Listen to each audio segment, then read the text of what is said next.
Welkom terug by die groot ontbyt. Ons selfs môre met JP Moller. Hy's opvoedkundige sielkundige en voltydse lektor by die South African College of Applied Psychology. Ons praat 'n bietjie vandag oor verslawing. Nie altyd dieselfde vorm van verslawing is wat jy sal dink nie. Daar's verskillende vorms van verslawing en hoe dit vergestalt in ons daaglikse handel en wandel. Goeiemôre JP. Goeiemôre vriend, Jennifer gaan hè?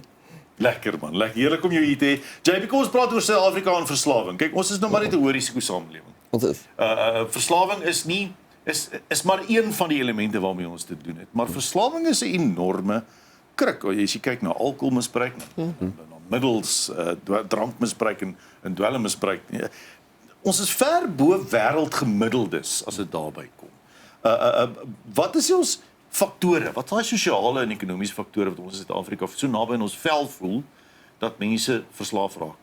Ek dink die probleem is as mens stres en trauma en al hierdie goeie saam sit met werkloosheid en ons nou gesien met die universiteite, ons sê vir die matriek hulle moet goed doen, hulle doen goed. Daar's nou nie plek in die universiteit nie. Syke het nog plek, ek sê maar nie. Maar dan al daai kwessies dan dra dan by tot mense wat 'n uitlaatklep soek en dan soms gaan hulle vir die verkeerde uitlaatkleppe. Maar ons het teorieë wat sê nee, dit kom van die dopstelsel in die ou dae wat ons mense vergoed het op die plase met wyn. Geskiedenis erfenis. Want jy kon nie vir hulle 'n bonus gee byvoorbeeld in randwaarde nie, so jy het vir hulle eerder gegee wat jy gemaak het. En so daar's 'n hele dis 'n drinkkultuur in Suid-Afrika en baie mense sê dit is die sosiale aanvaarbaarheid daarvan. Dis nogals erg om te dink, jy weet, as ons sê, veral as mens kyk na die syfers en hoe ons vergelyk met ander lande, dan besef mens, okay, daar's werklik nogals 'n probleem.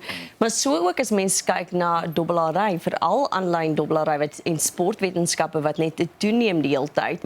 En jy weet, jy sien al meer jong mense wat ook deelneem. Hoekom? Definitief. So dis 'n baie vinnige verslawing. Daar's in jou brein 'n dopamien opskerping baie vinnig wat jy laat voel dat jy daai adrenaline rush het en jy kry dadelik daai vergoeding as jy deel is van dit en as jy meer van jou senses aktiveer dan word jy meer vinniger verslaaf. So ons gebruik dit vir die goed as mens leer, as jy luister wat jy leer, onthou jy dit beter. Maar selfs met verslawing, nou sien jy al hierdie kleure, jy hoor al hierdie klanke en dan word mens vinniger verslaaf en die idee van vinnig ryk word. Hulle sê dat aanlyn dobbelary het in die afgelope 2 jaar met meer as 620% opgegaan. Ja. So dis regtig baie skerry statistieke. En ons moet dit stop. Die ding van verslawing, jy weet, of dit nou aanlyn dobbel is of dit nou dobbel by 'n gewone plek is of dit drank is of dit wat ook al dit mag wees. Die verslawing is mens moet half sê dis nie 'n geberedeneerde gebruik van iets of 'n beredeneerde vertroosting soek by iets of 'n dopamien inskopping nie. Dis 'n kompulsiewe beheptheid met iets. Mense moet daai onderskeid moet 'n mens kan tref. Daai kompulsiewe beheptheid daarmee 'n negatiewe effek op jou gaan hê. Nee, definitief. Dis obsessiewe kompulsiewe gedrag, soos jy sê, dit is hoe ons dit ook diagnoseer. Want dit is nie net iemand drink 'n glasie wyn nie. Dit is iemand kan nie stop om dit te drink nie. Hulle het dit nodig die hele tyd. Dit vat hulle weg van hulle daaglikse werk en wandel. Dit vat weg van hulle gesondheid, van hulle geestesgesondheid, maar ook fisiese gesondheid. Dan word dit 'n probleem.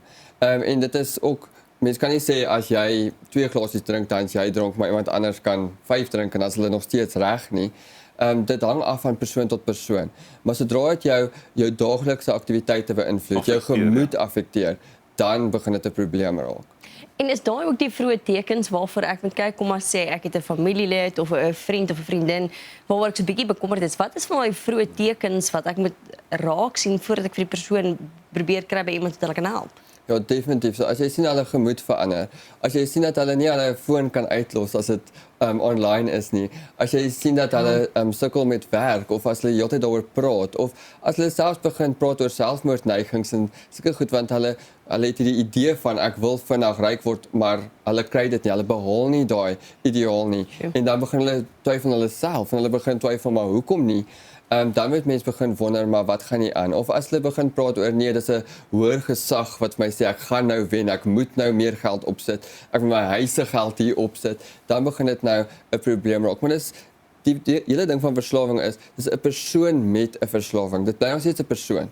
Ja. So as ons die verslawing wegvat van die persoon en die persoon weer terugkry, waar dit vandaan gekom?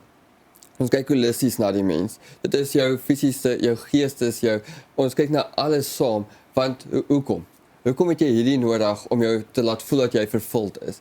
Hoekom het jy hierdie ding nodig wat jy nie meer kan uitlos nie, want anders dan voel jy nie meer dat jy lewe nie. So, hoe kan ons dit vervang? Ons gaan nie net wegvat nie. Hoe vervang jy dit met beter en meer gesonde maniere en uitlaatkleppe?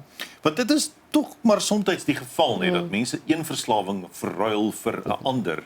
Mense vervang verslawings met ander.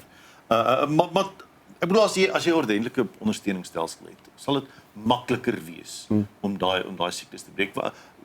Watter ondersteuningsstelsels het mense nodig? Waarna kyk 'n mens as jy verslaafde mense wil help uit daai gat uit? So ek dink as ons holisties kyk ons eers na hulle fisiese gesondheid, so as hulle gesond kan eet en daai goeders en weer eens as mens nie geld het nie, hoe kan jy so gesond eet soos wat jy wil eet?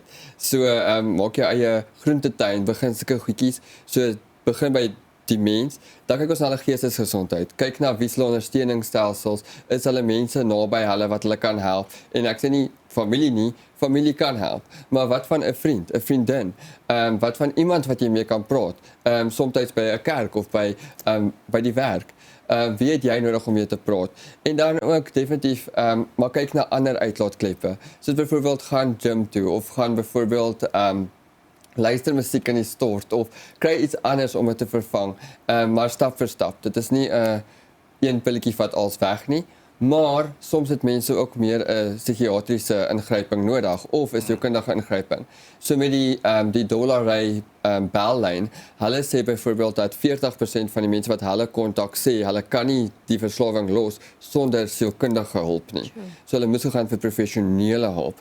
So soms het mense professionele hulp nodig en ons het stigma rondom dit en dit hoef nie te wees nie. Dis nie 'n probleem nie. Ons sê nie dis 'n shame om 'n verslawing te hê nie. Nee. Ons wil jou ondersteun dat jy weer jy kan wees. Dat jy die beste jy kan wees wat jy wil wees. So soms is dit met 'n pilletjie, soms met 'n psigiater, soms is dit soms met 'n sielkundige, maar soms is dit net ander maniere om daai goedjie te vul in jou lewe. En julle sê ook baie pertinent dat mense moet die verskil sien tussen die feit dat dit 'n geestesgesondheid is en nie net 'n morele mislukking nie. 100%. Sjoe. So met die hele morele mislukking is dit meer van ek blameer jou. Dit is 'n fout wat jy maak en dit is sleg wat jy doen en jy's 'n slegte mens. En dis glad nie waar dit gaan nie. Ons gaan deur seisoene in ons lewens en soms het ons iets nodig om ons daardeur te bring. En ja, dobbel en drank is miskien dis nie 'n goeie manier nie.